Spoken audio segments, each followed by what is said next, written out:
Police Report!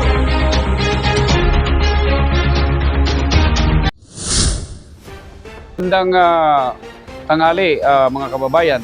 Sa nakikita nyo, nagkaroon tayo ng buy-bust operation dito sa lugar na to. At apat ang nakuha natin with that illegal drugs and firearms.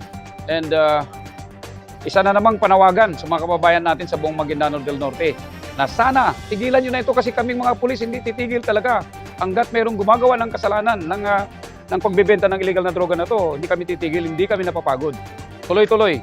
Ang mensahe ko sa ating mga kababayan, tigilan na ang pagbibenta ng illegal na droga kasi wala silang pupuntahan. Sabi ko nga, ang kapulisan ay hindi natutulog, tuloy-tuloy ang operasyon namin. Hindi kami magpapahinga hanggat merong gagawa ng karumaldumal ng mga krimen na tulad nito dahil marami pa silang bibiktimahin.